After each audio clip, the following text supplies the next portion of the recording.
Welcome to the Law, Your Money, and You. I'm Roberta Saphire, an attorney in Sharon, Massachusetts. And I'm Camille Barron, a financial coordinator also in Sharon, Massachusetts.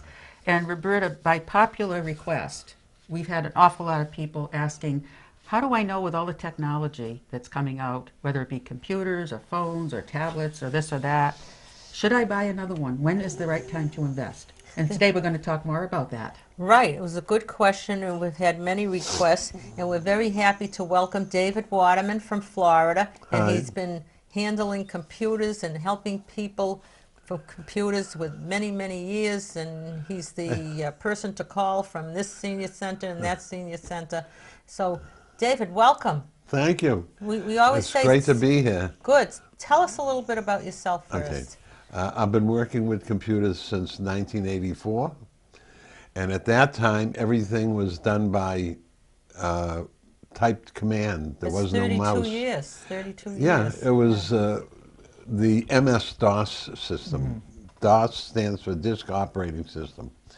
As a matter of fact, this morning I got a phone call from my wife's cousin. He was having a slight problem, and I walked him through it over the phone. Ah, So That's good. I can't get away from it.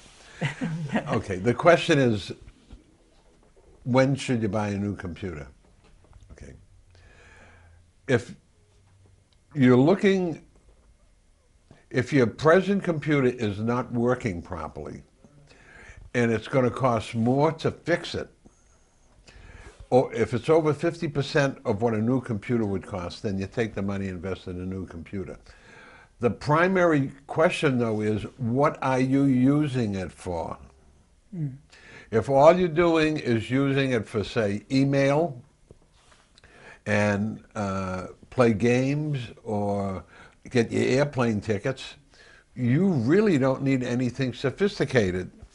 Now, if you have a 10-year-old or even a 20-year-old computer and it's working good, then if that's all you need and it still works good, keep your money in your pocket because you don't have to buy a new one. There's a couple of minor tweaks you might have to make so that it'll handle the newer stuff, but for the most part, you don't have to if you don't want to. Now, you want to. Everyone's telling you to do, especially your grandkids. So, but the thing is, one of the big things is that what cost $1,200 to $1,500 10 years ago is now about $400.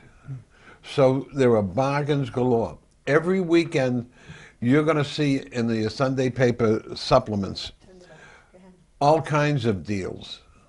The big thing is you don't want to overbuy your computer.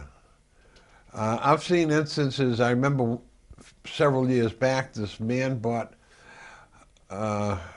he spent over $1,000 extra on the computer because he could do videos with it, he could do music editing, this, that, and other stuff. And I said, but all you ever do is email. He says, yeah, but I could do this stuff. Isn't He that never the did do puffing? it. Isn't that the puffing in the store? I know you're going to talk about computer scams and what's out Okay. there and the people. Yeah, But the isn't that the okay. puffing of the people in the store? Okay. Buy this extra, Okay. buy that. Okay, if you recall, and I think most of them are out of business, Radio Shack. yeah, a lot of them There are are out, few, yeah. Radio okay. Shack out of business? They would only hire sales clerks who were familiar with electronics and radio and ham radio and all that other stuff. When you go into the average retail store today, most of these clerks, that's exactly what they are. They're sales clerks. They're not computer techs. So any recommendations they might give you are based on what the store is trying to sell or what they might get an extra commission on. Now, most of the, especially today, there are so many good deals under $400. But, number one, they do not have any extras with them. Number two, you just don't take it out of the box and plug it in. I don't care what they say. It still has to be set up. Now, some of these places will charge you oh, we'll set it up for $5 or we'll set it up for $10. But all they're doing is opening up the computer and what password do you want to put on it? And that's as far as they go. They bring you up to the desktop. They say, this is where all the icons are. Click here, and you're in the internet. But the biggest thing is, if you already have a computer, chances are you might have pictures that are irreplaceable sitting on that computer. So they're going to charge you to transfer the data over. There's all these little hidden charges to try to get you up. The worst one is when they try to sell you an extended warranty. Okay. All electronics come with a 1-year factory warranty. So let's say you buy a 2-year warranty. Well, if something happens in the first year, they're going to tell you to send it back to the factory first. And then on some of these extended warranties, you're going to have to pack it up and ship it to their service place, whoever does the service. So either way, you're going to might be without a computer for 2 to 3 weeks. I advise people, when you first get a computer, leave it on continuously for at least a week. Really? Why? If anything's going to break, that's when it'll happen. Okay. But you told me, I remember about a year ago or so, like I bought it, I won't say one of the local places that are all over the country, but you said don't let them set it up for you because they put their own information, because they try to sell the virus warranty and things like that, and they'll put their information in it to watch your computer so that they can see what you're doing. And it was true. Really? Yeah, Well, so, it's not that they can see, but the They problem is if you use, there are different products out there that allow for remote control. Now, if you use the built-in one from Microsoft, once it's been activated and it allows someone to come in, they can come in at any time they want without your permission. don't you have to accept it? We let QuickBooks fellow come in, Okay. and he took over the computer. It's fascinating. Well, really. but see, you asked him to do it. Oh, yeah. Too often what happens is the phone rings and someone Yeah, says, this is under computer scam, scam. right? this is Yeah. a scam. Yeah. And it says, this is Windows Service calling. Your computer is sending us messages. Well, first off, if it was legitimate, it would be from Microsoft. Windows is an operating system. So I play games with them. I said, ooh, what's it saying? Well, but it throws them off their script. Yeah. It says it says that you have an antivirus. I said, well, let me ask you a question. And they said, what? I said, what kind of computer is it? And the guy said, oh, it's a Windows computer. I says, Windows doesn't make computers. That's an operating system. At that point, see. They know hang up, yeah. they'll hang up. Yeah. But if my computer is talking to you, then you know what it is. And of course it isn't. It's, especially when you got a guy named Bruce who talks with a heavy Indian accent. You got to be a little wary. But no, It's funny. if somebody calls up and says they want to fix your computer over the phone, don't let them in. Do not let anyone in to your computer remotely, because 3 weeks later something might pop up saying, if you don't call this number, you're going to lose everything. That's called ransomware. But the thing is, amongst some of the other scams, I get phone calls. This is the IRS planning to sue you. Call this number. Yeah, I get that. I get. What do you do? What do you do with that when you get? Well, the actually, what you IRS? should do is if your caller ID writes down shows a phone number, and the phone number they tell you to call, write down that information and give it to your local police department, and they will local forward police, it to whoever, whether it's a county sheriff or the FBI, or they'll forward it, because the only way they can get these people to stop is through there. Boy, Part of the they keep problem is, doing it. and of course the best scam is, okay, I have a grandson, he's going to be 10, and he's got a 10-year-old voice, and this voice calls up and says, "Grandpa." I says, "Hello." He says, "It's your favorite grandson, or your oldest grandson." I said, "Really?" He said, "Yeah." I said, "Gee, it doesn't sound like you." He says, "Oh, I got a cold." Oh, I said, "Oh, okay. What seems to be the problem?" And he kept fishing for me to give him a name. And then, of course, he said, "Well, you know, please don't tell my folks, but I got in a jam and I'm in jail in Canada and I need money to get bailed out." Yeah. I said, "Really?" I said, "What happened?" He said, "Oh, I was drunk driving." I said, "You're only 10 years old. Your feet don't hit the pedals. How the hell can you be caught for drunk driving?" At that point, Yeah. of course, Yeah. he hung up. Yeah. But, they get that a lot. Yeah. Somebody at the It's- local bank told me. okay, now the other thing, though, is you get all the scam and spam and stuff over the phone. I mean, used to get it in the mail and you just throw it away.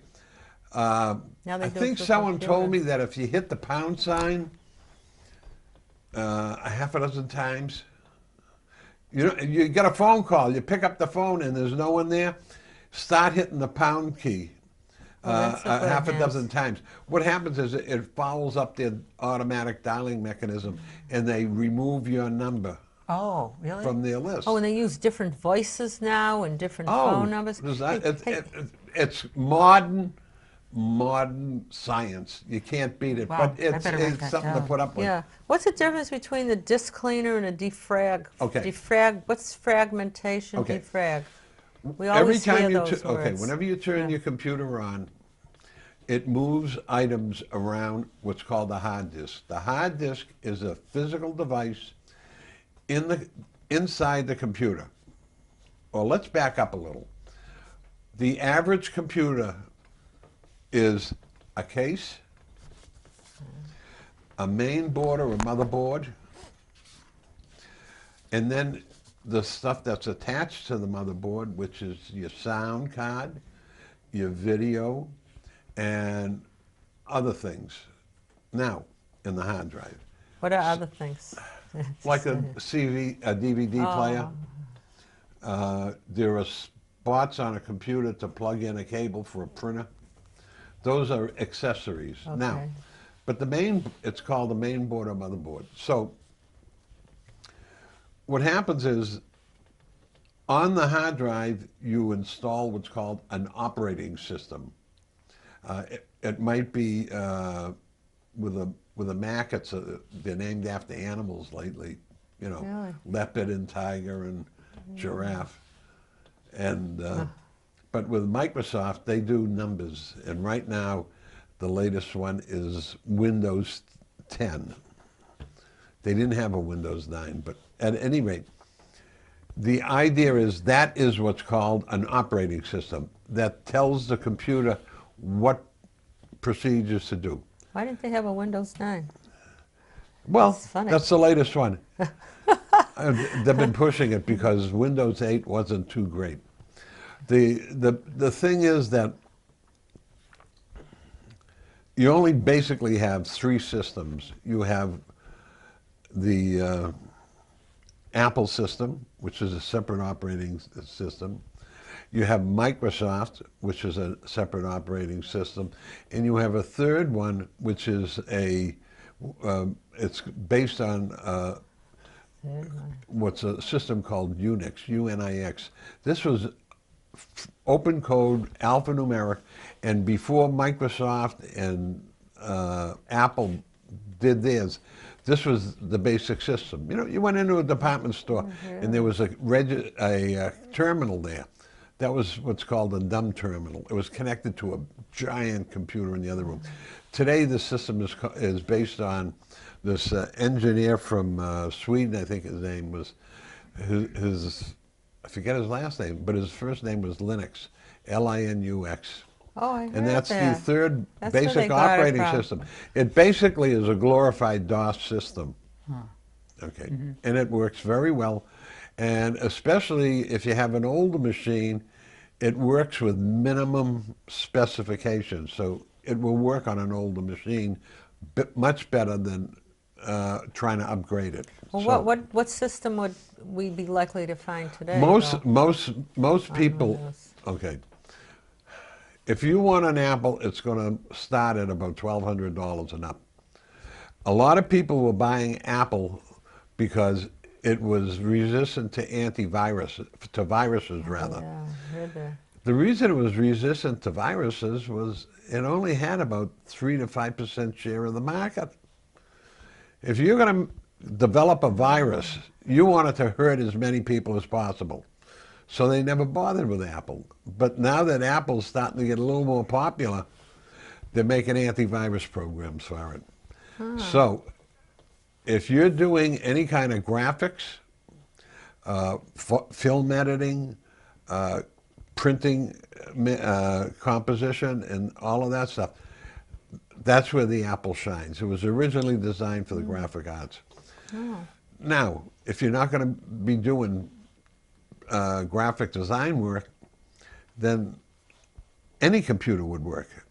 So we'll look at what's available. Right now, you can buy a small laptop that's about the size of a tablet for under $200, and it has Windows on it.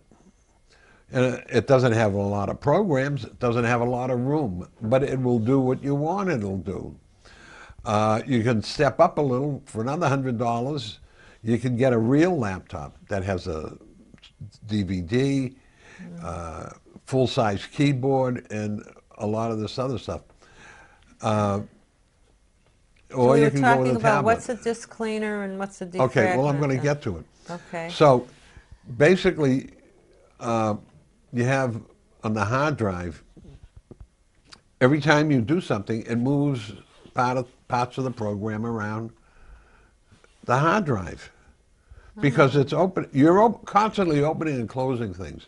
So when it opens it, that's no problem. When it goes to close it, it might be larger than the space that it was taken from. So it has to put it somewhere else. An example, you write a letter. It takes X amount of space. You open it up. You add a line. It is now physically larger than the original, so it can't go back into the same spot on the hard drive, so it moves it around to an open area. So what happens is, and every time you go on the internet, you get what's called temporary files. These are files that the sites that you go to create. Now, if you go to Amazon, they put a cookie on your machine. Remember when you're a kid, you went to a dance, they used to stamp your hand? That's what the cookie is. So the next time, so you can get back in. But the next time you go there, it says, hello, and it has your name. That's the purpose of those cookies. So not all cookies are bad. So the cleaner, the disk cleaner, cleans out extraneous stuff, primarily what's called temporary files. These are temporary work files that are created as you go along. I got a question that a lot of people ask. Are you supposed to turn your computer off at the end of the day? Okay. To Let me get, reboot? I'll get to Okay, that, get to because that. that has been a question for the last 30 years. Oh, okay. Okay. See, I knew that. No, seriously, it's a good question. And so the disk cleaner will clean out all these temporary files.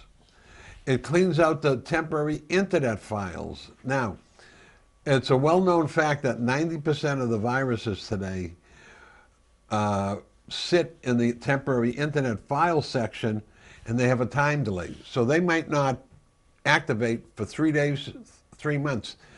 And when a computer technician comes in, he says, "Did you do anything different?" You say no.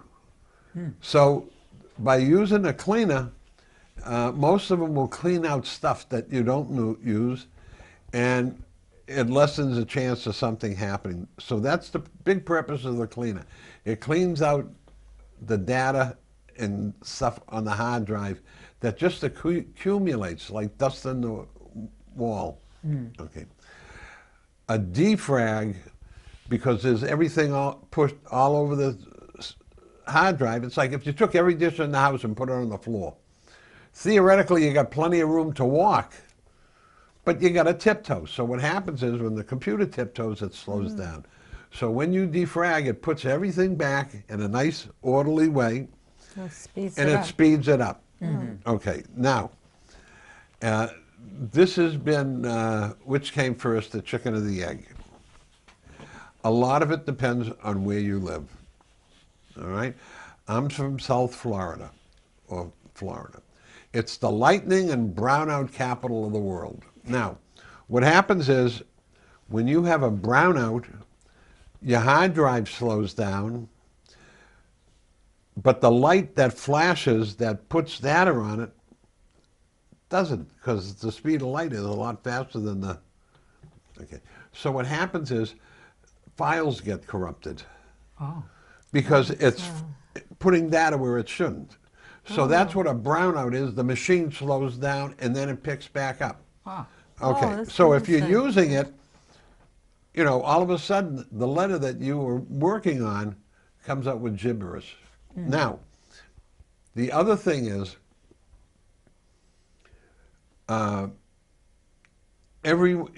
you should have what's called a battery backup or a universal power supply, uninterruptible power supply. They cost about $40 or $50 when they're on sale. And if the lights go out, it will give you ample time to shut down the computer properly without doing any damage. Now, with a laptop has a battery, but it should be plugged into a surge protector and not directly into the wall. So, now, in Florida, I tell people, if you're going to be out of the house for more than 2 hours, shut it down. Because you could be in one side of an area, you could go 3 miles the other side, and one of them is going to have a terrible thunderstorm. Boy. You know? And if your computer is left on, it could get zapped. Believe it or not. Now, the okay, other thing one is- more, because we're gonna start winding up. Oh. Believe it or not. Oh. And I want to make sure we Okay. got our ample points in. Oh, you'll have to come back. Oh, Well, I think one of the things our viewers might want to know is, you mentioned different price ranges.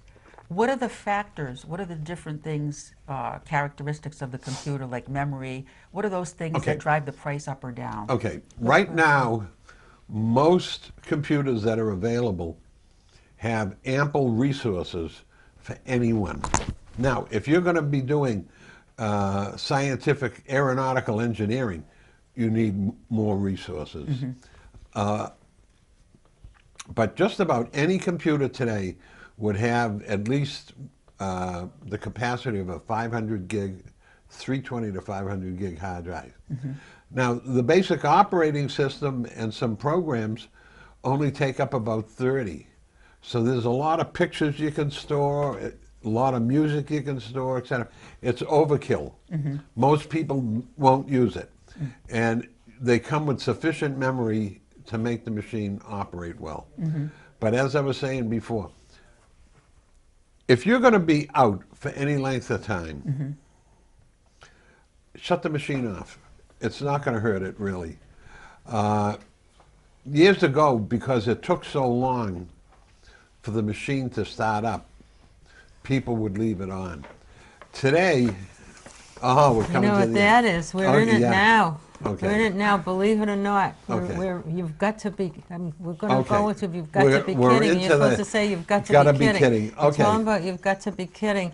And just before we go to you've got to be kidding, if I didn't say it in the beginning, David's my brother, He's 2 years, 2 months older than me, or 2 years, 2 months younger. No, you're not younger. He's older, but it's either 2 years Yeah. or what is it? 1 year, 10 months. Okay, And he sends us up envelopes filled with "you've got to be kidding" stuff, and that he gathers from Florida. Yeah. Well, the big thing is So we need a Florida "you've got to be is- kidding" story. Okay, but Florida is the home of some really crazy things.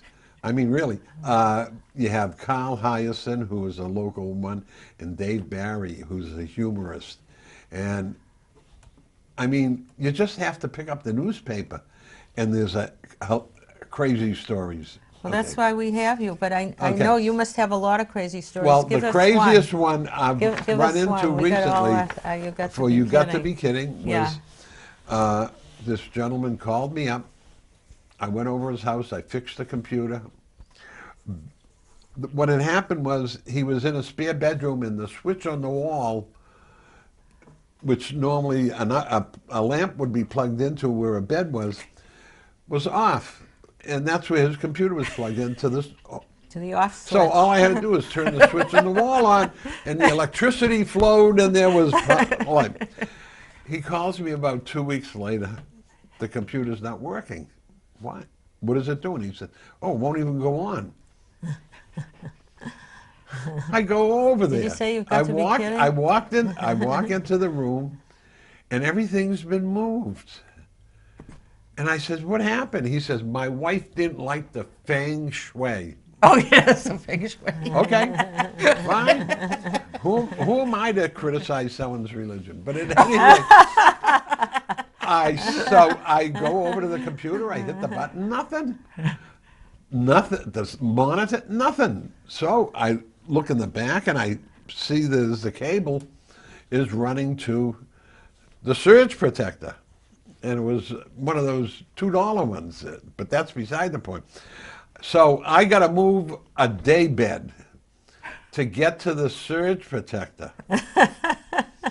And I could see that I picked that the outlet for the electricity was on the other wall. So I finally traced the wire, and when I pulled up the surge protector, it was plugged into itself. And I said to the man... Did you say "you've got to be kidding" then? No, but I said to the man, I said, you've got to plug this into the wall. And he says to me, "Yeah, but it didn't reach." I said, at that point was, "You gotta be kidding." Yeah, that's a That's- good one, and that's a wrap. Okay. So we're done. You're out And of by the way, time? he's 20 years older than me. Well, We're done. I told you it would go by fast. We Yeah, thank you it for did. coming. Very, very informative. Huh? Lots of And lots Okay. of knowledge that Camille- you just You- have. you know what to Camille look wraps for us up. when buying a new machine now. Yes. Yeah. And, Yes. and also for people out there following, we got 23 different police stations coming up. Police officers are our friends. Yeah, we have Yes, to go so we want now. to thank you very much, You're David, very for being welcome. with us It today. was a pleasure. And to our viewers, I know you have lots of questions, and Roberta does stay in touch with her brother, even though he's in Florida. So if you have any questions or you want more information about this topic, please send us an email, and we'll be sure to You get just it to forward it to David, me, yeah. and we'll get back to you. Yeah. Okay. So please let us hear from you if you have any other questions or ideas for the show, or if you want to join our team. Because remember, this is your show. The law, your money, and you.